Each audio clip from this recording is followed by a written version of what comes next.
clear tu le ngai thla tu zong zong te in zawa in chibai ka buk le vek cheu ni voin hi samul pha thla November ni khat kan lo chuang kai vele tarang maya fawang boruak nuam em mai hun kan chuang kai le theite hi kan wawan nei em ti ro u Samson a fence te ro pui takin anron cha chuak vele don ta Samson a zai ngai na tu ten social media site sanga Samson hian ngatinge thilpek a don velo a thoma vare ve ti chuama tran tu te zona lian ber kha ani thina chung kan zona zong zong chu nak tu ni hnia chan na kan mu thei don to ni in alanga eng thil chi nge an pek don ti ero kha chu kan la soi thei mai lova nak tu ka hian in a chiang chau don ani Samson a sporter team te ruam mandana hi a class khop maya program changtlung tak an han buat sai thei te hi an pui thling ka ti khop mai hen program a hian icon top 10 ho po ain lan vek tura bai sei an ni a icon star ho te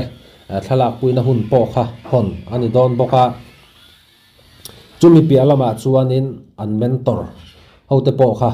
e huna hianin kim vek turangai an nia som an ni tina ni chu mai po chu ni lovin icon judge thiam em mai te ho po kha an som ve boka an kim tura te po ngai taila khang te ho zong zong te po kha thalak puina hun kha hon ani dona ro pui do khop mai te chuanin FB lama Samson lo hun ro ta thil pek program hi an ron posa an post na ang hianin angai ngai in koron chiar chuak don ani kan chiar chuak tak tak mai in khonga in like le share lama khan in tran min lo lak pui taw la like le share tam te hianin a channel nei tu ta hianin a phurom em maya video han siam le zen te po hi anuam big riawni mo thinina chuwang chuanin ka channel than len zel tura tan hianin in poimo khop maya ke chu eng kanilova nang ma ni awang chawa tung din mun thleng thei kani ti te po kha kan han soi ve la ni ta se kong tin renga kong eng kima min backup tlat zel turin ka som ma sabok cheni chiatana LPS youth icon sang ni som ni pali top 5 Samson lalhun ruata thilpek program ni November sang ni som ni pali hian zoram mi puite ha lel ber Samson lalhun ruata chu offense Intelcom 10 thilpek na hun an mang ve don ta ahun ni klasom pakhat sang ni som ni pali in rin ni dar khat PM amun vaivakon community hall Samson a thilpek pek na huna hian LPS youth icon sang ni som ni pali top 10 te an ron zai dona kan just zaom tak tak tele icon chunga zai thiam te mentor sang te po kha an local don bok ani he huna hian Samson merchandise t-shirt chu amuna order thei ani don boka he program man chunga Samson t-shirt order tu te hian coupon an dong zelanga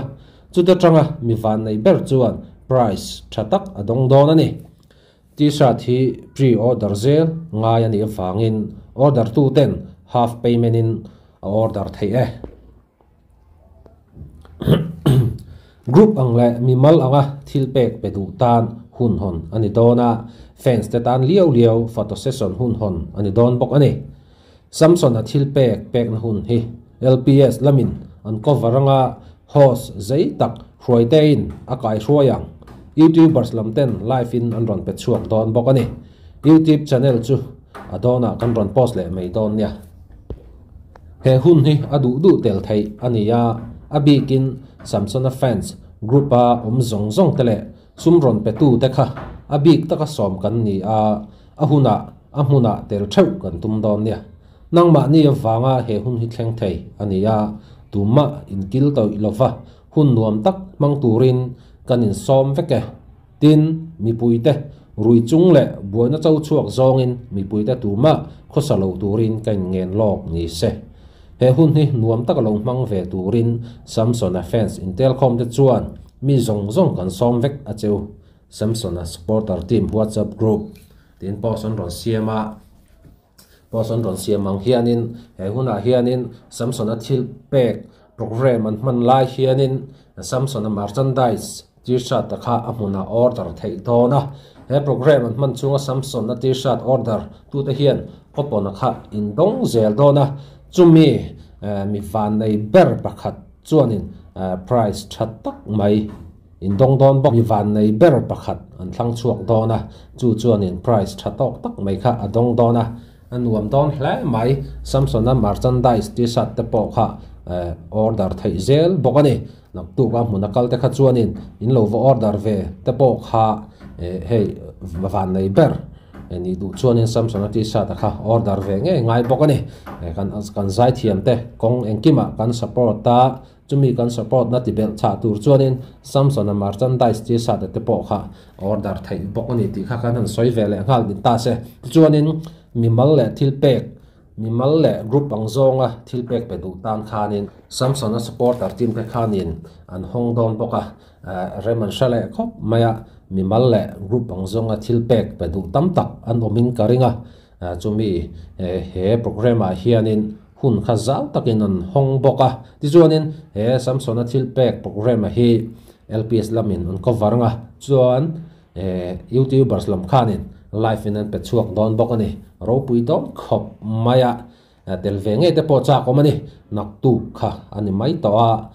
nak tu dar khat a hianin program kha tan turani a aizol kho pui chung motor tam zia traffic jam na sat thai zia chu kan riat vek nu kha ani a dar khata hian program hian tran thei tura ngai taila Vivacon community hall a khuanin an lengin a rin om chia lova thutna tha chani du chuanin dar som patni le tlem vela i chet chua kha angai don ani traffic jam hun chung kha chut taila som patni le chan ve vela han thok chuakila Vivacon community hall kan thlen kha chuanin dar khat kha ri mai dona chuwan chuanin na loin ma khuwa lok te po kha ngai ta ni Samsung na fence lo te aizol town chung om zong te kha Samsung a thil pek program an man na hianin lova kalula thla te po kha lova lak puina saula icon top 10 icon star ho te po kha an zai ngai thak theina hun te po kha om le dona tin thalak hun te po khan hong don bok ani chu anuam don khop mai an mentor te ba kha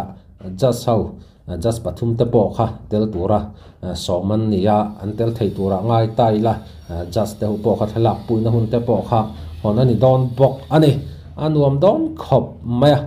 an choi moi thiam khop maya Samsung a supporter team te malang hi ro pui khop maya eng tianga mala tu te hi fak hi an ngai ve tlat in ka ria heti tak maya Samsung a tele mi dang a supporter team te na ma an han la thina hi ro pui hi ka lo ti ve khop maya thinina an ni hi om lo ta se heng tiang ang program te po hi kan chiarin kan mulo mai thei ni mo a phena mi poimo tak vek te khan ya fak hi an phu ve hi ani Samsung a in support ton sa chu hun lo la kal le zel tura te po Samsung a tan kong en kima in backup thiam kha apoimo don khop maya ti chuanin nak tu ka po mi pui tam tak an kalinari no ma mi pui kan khom to na hi chuanin heta lo ji ang hianin nge rui buaya kal lo tur khan mi pui te kha som kan nia har film takin he program hi man kan tum hlam don ni le video sei don that maya top lam pang kan hei don tonga voin ni man nuam kan ti le phot meng o le khati zong khan ni le phot mai ta se